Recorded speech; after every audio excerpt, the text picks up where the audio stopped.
Healthcare has a lot of moving parts, and fitting those parts together seamlessly for an ideal patient journey feels more like an art than a science. Technology in theory can help us out here, but often it complicates as much as it streamlines. We have all the tools at our disposal, but how do we cut through the noise and hone in on solutions that truly simplify the process? On the show today, Nathan Moore from Talking HealthTech speaks to Peter Rady from Medicity, who are harnessing technology to shape healthcare's future by reinforcing simplicity with effectiveness. And in this episode, we talk about the core purpose of Medicity in revolutionising patient and clinician experiences, the real-world impact of their digital maternity platform called Eve, and the unique use cases for technologies to bridge the gap in patient journey post-clinical interactions. Collaboration starts with the conversation, Team HealthTech. Let's make it happen.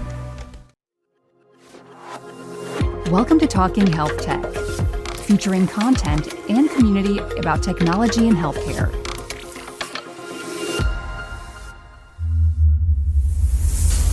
We acknowledge the traditional owners of lands these conversations were recorded and pay respect to elders past and present. Hi everyone, welcome to today's Talking HealthTech podcast. I'm really excited to be here today with Peter Rady from Medicity. How you going today, mate? Really good. Thanks for inviting me, Nathan. You are absolutely welcome. It's great to have you here. We were joking before this started. Peter and I have known each other for a few years now in a variety of different hats, so it's great to be talking from this capacity now. It is. It's really good. Thank you. So I guess just by way for our listeners who may not be familiar with you, I mean, can you just introduce yourself and share a bit of your journey in the healthcare industry? Because I know it's been quite wide and varied. Yeah, thank you, Nathan. I started off a long time ago as a state-enrolled nurse, moved into biomedical engineering, and I guess I really got my nerdy technical side working. I moved from there into sales and business roles and across a whole bunch of industries. Spent a lot of time in radiology, in the equipment and the software space, and then I found myself in Medicity. So it's been a really great journey. And at one point I even had my own company, so I was an AI consultant as well. So just to throw that in the mix, but technology and healthcare is what I love to do. Oh, fantastic. And I can see how it's led you to where you are now. I guess, so what's inspired what you're doing at Medicity? Like, what was the mission? How has that evolved over time? Like, what are you trying to do for our listeners? Okay, so as you're probably aware, we're actually owned by the Cabrini Technology Group. And so we work closely with Cabrini Health to develop software that's relevant to their clinicians. And we've been able to come up with a couple of products. And so once we've developed them and tested them with the clinicians and everything's running, we commercialize them and we take them out to the rest of the Australian, New Zealand healthcare market, which works really effectively because it's a local made product for local clinicians. I guess just talking about, like, it's an interesting model, and it's not unprecedented, but that is sort of interesting having the company owned by the technology group, which is driving the development to support their own practitioners as well as obviously other commercial endpoints. But how has that sort of shaped the approach that you're taking to healthcare technology and developing this, having that sort of umbrella organization based in healthcare? How has that changed what you do or influenced it? Comparing to having worked in other software companies, the big difference is that the clinicians help drive the product.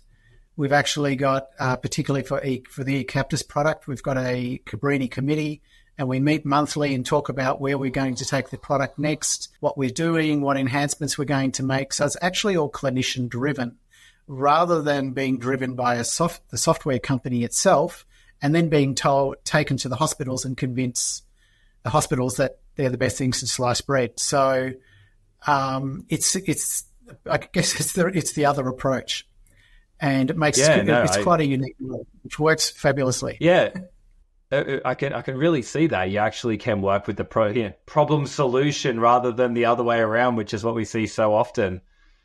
And you know, Nathan, you came from a hospital background.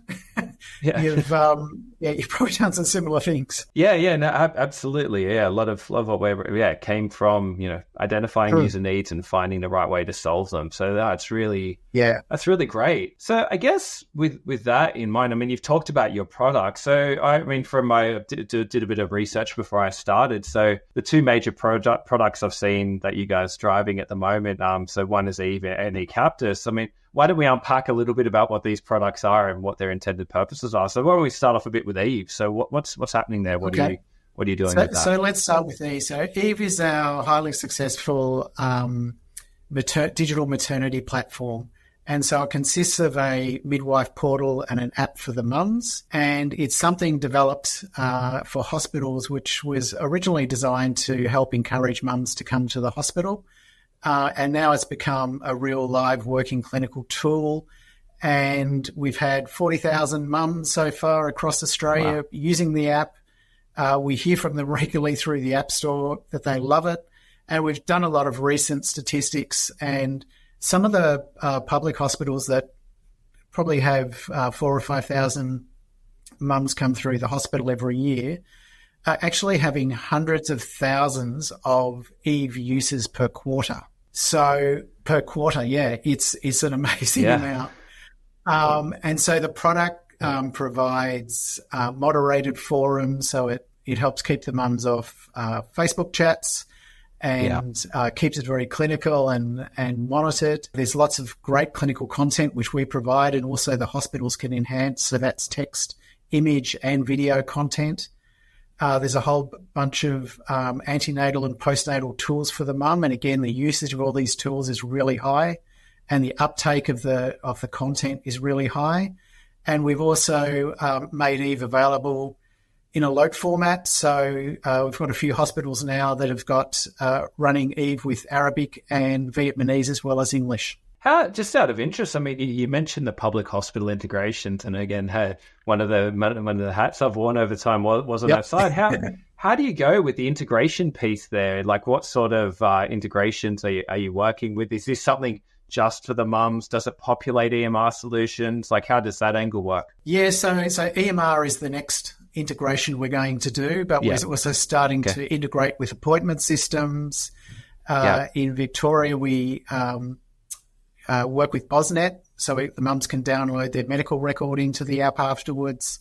Right. And that's probably one of the things the hospitals love, is that with the app on the market, because it's not an app, it's a platform, they can actually integrate to the hospital systems, and that's what makes it different. Yeah, no, absolutely, and such an important piece. One of the things I wanted to unpack a little bit with Eve was specifically, I saw mention of the Eve Scholarship. What's going on there? What's behind that? Yeah, so that was a new initiative that we brought in last year, and it's two $500 scholarships, and we run it through the Australian College of Midwifery, and so we get them to run the whole thing and organise it and do all the judging, so we can take a step back. But it was a way of giving back to our customers, because it is really a product for the midwives, and we wanted to give back to them. So we gave a $500 midwife award and a $500 student midwife award, because we want to keep the next generation of midwives coming. Oh, fantastic. And I'd love to see any situation where you try. I mean, the fact that this is so available to mums and the benefits it's giving is giving back anyway, but it's great to see that give back to the clinicians as well. So fantastic. Yeah. The other major product, obviously, of your mature product line is eCaptis. So you mentioned that already. Tell us a bit about what's that all about? Okay, so eCaptis we call it a patient journey platform, and it allows clinicians to follow up on their patients when they leave practice or the hospital. And we do that through PROMs and PREMs, and we also do CROMs, clinician reported outcomes. And more recently, we brought in the ability to do educational content. So you can now also schedule text, image, and video content. Cabrini's used this quite successfully in their cardiology program with their Cardiac program, and that's what it was originally developed for. And again, going back to home base. And now we've got clinicians starting to roll out similar things for themselves. And the latest thing that we did was a patient care and treatment plan. So Lisa Turin at Cabrini, that's the Women's Mental Health Unit, had a 6-page paper form, which we've now digitized and made it a clinician and patient editable form that they can use on their phone to get rid of a pesky piece of paper. And it works really well. So we've been able to digitize a paper workflow. So it's really through those three elements that we can capture a whole patient journey now and follow them and track as the outcomes improve or need more follow-up. So I mean, you've mentioned there that sort of tracking piece. How does that actually integrate? Like, what's the workflow of that integrating? So, there is a deviation. Someone is it, so they're not improving. Like, what does that actually look like for one of your patients involved in the project? Okay, so from a proms and prems example, we score all the proms. And so you can see if somebody's results are heading into that could be either green, amber, or red. And if they head into the amber and red, the system will notify the clinicians. There'll be a little telephone marker appear on the screen, knowing that they need to contact and call that patient, and then they can leave a note with how they followed up, so that can be tracked. And you can look at reports to see how the patient's trending, and you can see over time if they're trending in an upwardly direction, if they're stable, if they're heading in a downward direction. And also via the patient care, the treatment and goal plans, you can also look, because the patients can track their predetermined goals that they've arranged with the clinician, and the patient can actually self-manage and see if there's symptoms where they're heading into the amber and the red, or they need to, things they need to do to push themselves back up into from red to amber up to green again. So it's right. Clinician and patient involvement in their own care. Yeah, and I think that's the magic sauce, isn't it? When you get those patients involved as part of that process as well, and putting the information back in their hands and having them as active participants in their own healthcare journeys. Fantastic stuff. So I guess one thing I'd like to jump onto a little bit here is, all the best ideas and platforms in the world are only as good as getting them integrated into a system. So can you talk me through a bit of like the challenges or lessons learned in integrating these sort of processes so they actually get used? I mean, other than the fact you have clinician-led development, which is amazing. How do you go about that? Sitting down with the clinicians and the other users and tracking the workflow of what they currently do in the manual format or whatever systems they're using now, and carefully planning out how to use it digitally, because the two never correspond. And you probably have seen this before with EMR rollouts. There's the vision of what you're trying to achieve, and then there's what you can achieve with the product. And we can overcome some of those because we're developed for Australian medical conditions. But it's still down to the users, and there's a bit of change management. So getting that workflow between the different systems and understanding how the data needs to flow is really super important, because you don't want them to have the expectation, say they want to be able to use the product 3 days before the patient arrives, and then you might find out, that the PAS hasn't sent the information through until the patient's arrived. So you need to work through the real clinical realities of how they want the product to work, and then make it work to suit them. Yeah. Yeah, which might require a workflow change on the hospital side, but you really need to understand how it's going to work in the digital world. Yeah, because I mean, it's one of the challenges, isn't it? It's a fine line between just that idea of just simply digitizing a process. That's not necessarily innovation, and actually going along with the clinicians and looking at what's the end point we want to achieve, and is there a more optimal way we can do it? Is there something that would be more efficient? Are there gains to be made because we're using digital processes, not just we've now digitally replicated a traditional process? There's new opportunities here, and how you can kind of go with them, but also open the eyes to here's the potential, here's where we can get to. And particularly if you're replacing paper, to see how they use the paper, and because it's a very different medium to using a phone and expecting patients to do things. Yeah, and how do you follow up on that in itself, the variability. I mean, we talk digital literacy and fluency, like there's technology literacy here. Like, there's so many pieces, but no, it's great they have such positive examples. And I guess it actually leads really nicely to my next question, which is, in the context of digital health, how does Medicity balance innovation whilst maintaining simplicity and ease of use in the solutions? Because, there's a lot of complex things happening behind the scenes here, but we can't impose those upon our patients or clinicians. So how do you guys find that balance? I guess that's again where we fall back on the clinicians at Cabrini to help us understand what they really need and talk through what the technology can do and what it can't do, and what they need. And quite often it leads us down the path of, we quite can't do that yet. So it becomes the next product iteration. Yeah. And that's how all these things and special features develop, and why it's so great having been part of a hospital organization to make that happen. Because it's a lot of I guess you call it pre-development before you can actually figure out how you're going to use the innovation, or you may have to create a brand new innovation you hadn't thought of to fill the gap, but you don't know that until you've spoken to them. Absolutely. So, I'm a big fan of a stretch goal as well. It's not we can't do it, it's we can't do it right now. Yeah. And that's software.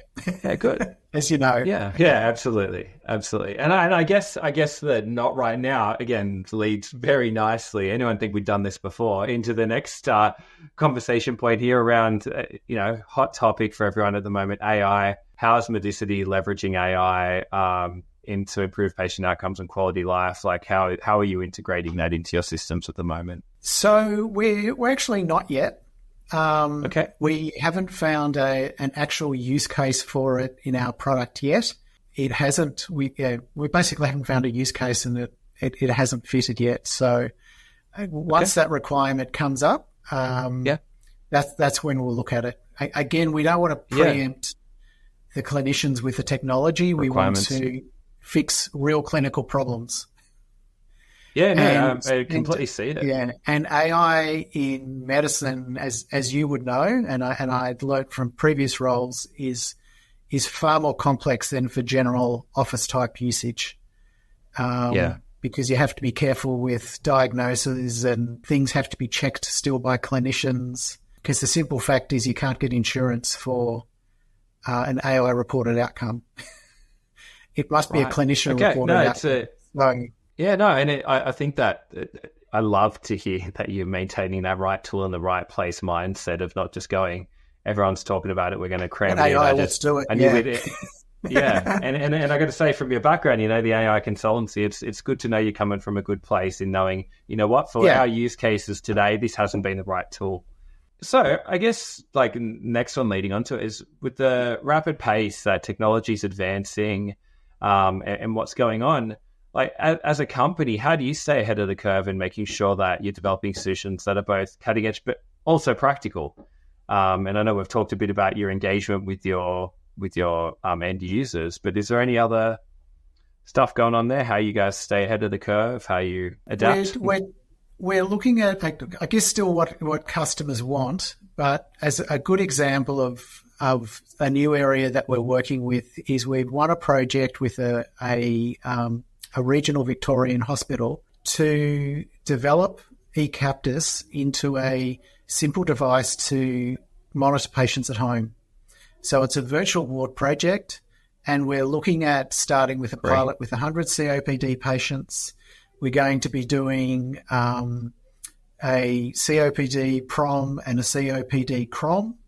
We're going to build up an educational package using the eCaptis content.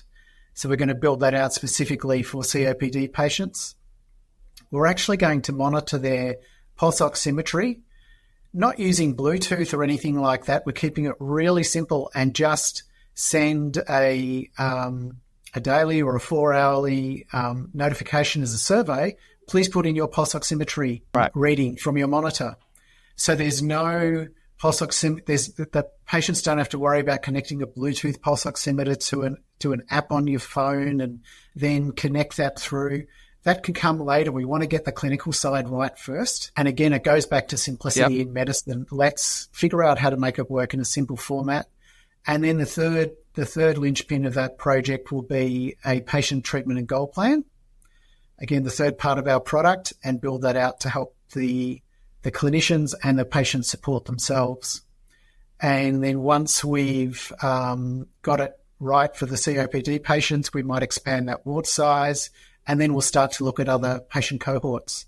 So it's a really exciting time, and we really see that's where the future is for our product. Absolutely. And I mean, I love these solutions that we're more and more focused of that outside of the hospital walls and supporting people in their home, health improvement with preventing those hospitalizations. And that sounds like some really great work. And a platform, I love that it combines not just the actual monitoring piece, but, that education for the end user, the simplicity. But really, really great stuff. So look, I mean, Peter, that brings me pretty much to the end of the questions I had. Was there anything else that we've missed? Anything you'd like to highlight for the listeners? Or I don't think so. I think we've covered it all. It's been great to have a chat with you again, Nathan. We haven't spoken for a while, and it probably was a couple of roles ago as well. So I was trying to place it, to be honest, but all right. Well, look, that was really great. Thank you so much for your time, Peter. I've got a lot out of this conversation. I'm sure our listeners will as well. So look, all the best, and looking forward to hearing what's coming next from Medicity. Thank you. Thank you, Nathan. Thanks for having me. I really appreciate it. We hope you enjoyed this episode of Talking HealthTech. Make sure you like and subscribe, and share this episode with someone who might find it valuable. For more information and resources about healthcare innovation, visit talkinghealthtech.com.